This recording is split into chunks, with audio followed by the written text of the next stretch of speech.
Welcome to Console Crapshoot, where we spin a wheel to play a random video game on original hardware. Carl's got his cozy robe on. He looks relaxed, but I can see it in his eyes. He's ready to try to get us a good game today. Well, there goes the chances of a good game. It looks like we got the Atari Jaguar.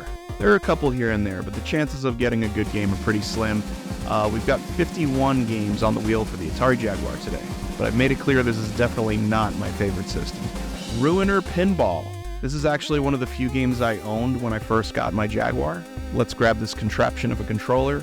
Yeah, I didn't play this much, but my memory of it was that it was kind of a satanic video pinball game. Let's see if that memory is actually accurate. So yeah, there's two main tables in this game, and I'll say some positives. The cool thing about it was that the two tables each had kind of a loose storyline and objectives. The first one is this dual-sided table with two levels on each side, and it's sort of like nuclear 50s themed. You start at DEFCON 5 and you gotta get it down to DEFCON 1. My problem with this game was always that I could never get very far because the physics weren't very good.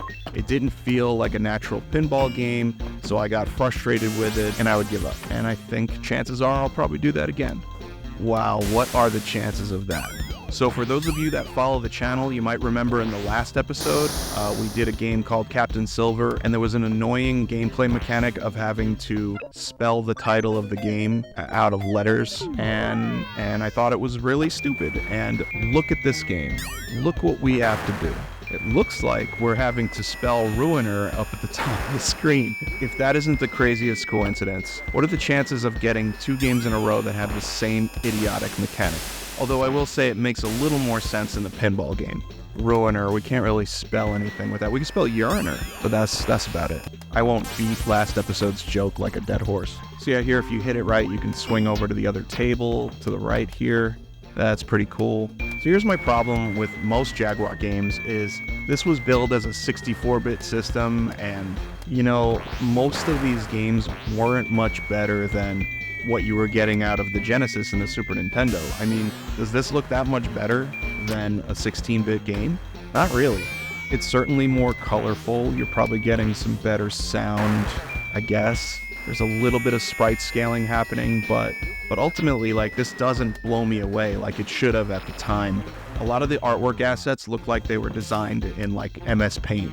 And actually, I wasn't that far off. I just looked it up, and they were designed in Deluxe Paint, which is a bitmap editing program. Oh, and here's some of that kind of satanic-leaning stuff that I have remembered. This table is more like a 3-tiered giant tower of a table, and that's why the gameplay mode is called Tower. But yeah, not much to it. It's a pinball game. Like I said, not much better than a lot of, like, I remember some Genesis pinball games like Crew Ball and Sonic Spinball.